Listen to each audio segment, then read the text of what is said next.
बन जाओ। हम जो भी कर रहे हैं हम वही नहीं है। अगर आप क्रोध करते वक्त पूरा क्रोध बन जाएं तो शायद दोबारा क्रोध ना कर सके, लेकिन क्रोध करते वक्त क्षमा मांग रहे हैं भीतर, क्रोध करते वक्त प्रायश्चित कर रहे हैं भीतर, क्रोध करते वक्त जान रहे हैं कि बड़ा बुरा कर रहा हूं, तब आप क्रोध में भी पूरे नहीं हो पाते, प्रेम में भी पूरे नहीं हो पाते। जिस प्रेमी से मिलने के लिए वर्षों प्रतीक्षा की, जब वो मिल जाता है तब हम कुछ और सोचते हैं। जिस प्रेमी से मिलने के लिए वर्षों सोचा था, वो जब मिल जाता है और पास बैठ जाता है तब हम उसे भूल जाते हैं और कुछ और सोचने लगते हैं। जिस धन को खोजने के लिए वर्षों मेहनत की थी, जब वो मिल जाता है तिजोरी में चाबी लगा के बाहर बैठ के हम कुछ और सोचने लगते हैं। हम पूरे वक्त चूकते चले जाते हैं। हम सदा ही भविष्य में अपनी शक्ति को व्यय करते रहते हैं। अगर शक्ति को संग्रहित करना है, और शक्ति के संग्रहित हुए बिना कोई अंतरयात्रा संभव नहीं है, तो हमें वर्तमान में जीना सीखना होगा। वर्तमान के साथ बड़ी खूबी है। वर्तमान सर्कुलर है, राउंड शेप्ड है।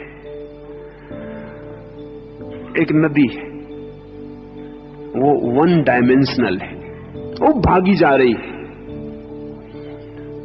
वो पूरे वक्त भागी जा रही सागर की तरफ। वन डायमेंशनल है, उसमें एक आयाम है, वो भागी जा रही है। एक सरोवर है, वो भाग नहीं सकता, वो गोल है, वो अपने भीतर ही घूमता है, रह जाता है। सारी भ्रमण यात्रा उसके भीतर है। जिस क्षण आप वर्तमान के क्षण में होते हैं, उस वक्त आप सरोवर की भांति हो जाते हैं, गोल वर्तुलाकार। शक्ति आपके भीतर घूमने लगती, क्योंकि बाहर जाने के लिए कोई मौका नहीं मिलता। मौका मिलता है भविष्य से। कल क्या करूंगा, इससे तत्काल मौका मिल जाता है। कल क्या होगा, तत्काल मौका मिल जाता है। अभी हूं, यहां हूं, आप मुझे यहां सुन रहे हैं। अगर आप मुझे सिर्फ सुन रहे हैं तो आप जरा सी भी शक्ति नहीं खोएंगे। आप एक वर्तुलाकार व्यक्तित्व बन गए, नॉन डायमेंशनल। अब आपका कोई आयाम ना रहा, अब आप बह नहीं सकते। अगर सिर्फ सुन रहे हैं, अगर सुनने के साथ सोच रहे हैं तो आप थक जाएंगे, आपकी शक्ति क्षीण होगी। अगर मैं सिर्फ बोल रहा हूं तो मैं थकने वाला नहीं हूं। अगर मुझे बोलने के साथ सोचना भी पड़ रहा है तो मैं थक जाऊंगा। अगर कोई भी क्रिया पूरी हो रही है तो शक्ति नहीं खोती, शक्ति संग्रहित होती है। कोई भी क्रिया अगर टोटल है तो शक्ति संग्रहित होती है। प्रेम अगर पूर्ण है तो शक्ति लाता है, क्रोध अगर पूर्ण है तो वो भी शक्ति खोता नहीं। जो भी पूर्ण हो जाता है वो खोता नहीं। और बड़े मजे की बात है, अगर क्रोध पूर्ण हो जाए तो आप क्रोध से मुक्त हो जाते हैं, क्योंकि वो इतना व्यर्थ मालूम पड़ता है। अगर आप प्रेम में पूर्ण हो जाएं तो आप प्रेम से भर जाते हैं, क्योंकि वो इतना सार्थक मालूम पड़ता है। जिस क्रिया को पूर्णता से किया जा सके उसे मैं पुण्य कहता हूं, और जिस क्रिया को पूर्णता में किया ही ना जा सके उसे मैं पाप कहता हूं। पाप और पुण्य की और कोई कसौटी जगत में नहीं है। अगर आप क्रोध को पूरी तरह कर सकते हैं और फिर दोबारा भी कर सकते हैं तो फिर क्रोध पाप नहीं है।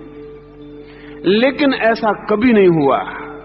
आप क्रोध को अधूरा करते हैं, इसलिए दोबारा फिर कर पाते हैं। अगर आप क्रोध को एक बार पूरा कर लें तो आपके चारों तरफ नरक उपस्थित हो जाएगा।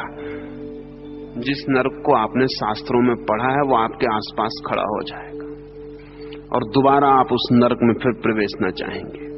फिर आप माफी ना मांगेंगे किसी से, बस क्रोध के बाहर हो जाएंगे। आग इतने जोर से लगेगी कि उसके बाहर होने के सिवाय कोई रास्ता नहीं रह जाएगा। लेकिन हम कुनकुनी आग में जीते हैं, ल्यूकवार्म। थोड़ा थोड़ा करते रहते हैं तो जिंदगी भर चलता रहता है, चुकता भी नहीं और चलता भी रहता है। नर्क पूरा बन जाए तो स्वर्ग में जाने में देर नहीं, लेकिन नर्क भी हम इतने धीरे धीरे बनाते हैं कि वो कभी पूरा नहीं बन पाता, उससे छुटकारा नहीं हो पाता। इसलिए पहला सूत्र आपसे कहता हूं अकाम की यात्रा के लिए और काम के ऊर्ध्व गमन के लिए, वो है प्रतिपल जीना।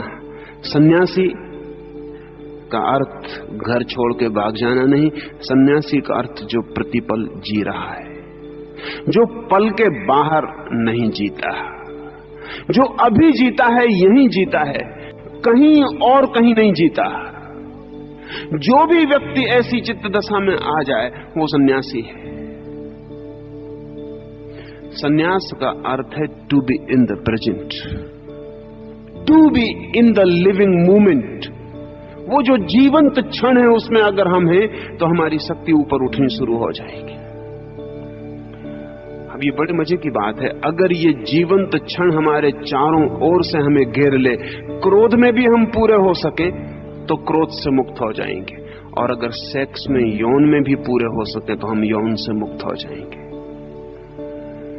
क्योंकि जो व्यक्ति सेक्स के क्षण में, यौन के क्षण में, संभोग के क्षण में पूरी तरह मौजूद है, वो दोबारा फिर आकांक्षा नहीं करेगा। बात समाप्त हो गई, बात व्यर्थ हो गई। वो बात इतनी राख हो गई कि अब उस पर दोबारा मुट्ठी बांधने का कोई अर्थ ना रहा। लेकिन हम उस क्षण में भी पूरे वहां नहीं है। आदमी आतुर है संभोग के लिए, 24 घंटे दौड़ रहा है, पूरी जिंदगी दौड़ रहा है, धन कमा रहा है, मकान बना रहा है, बहुत गहरे में सेक्स की तृप्ति की दौड़ चल रही है। सब हो जाए तो वो उसको तृप्त कर सके, और फिर जब सेक्स का क्षण आता है तब वो उसमें पूरा नहीं है। तब वो हजार दूसरी बातें सोचने लगता है कि ब्रह्मचर्य अच्छा है, वो सोचने लगता है कि ब्रह्मचर्य परम जीवन है। जब सेक्स का क्षण आता है तब वो ये सोचता है, और जब ब्रह्मचर्य की कसम लेता है तब सेक्स के विचार करता रहता है। तो आदमी पागल है, इनसेन है। ये पागलपन हमारी जिंदगी की ऊर्जा को कभी भी ऊपर की तरफ जाने नहीं देता।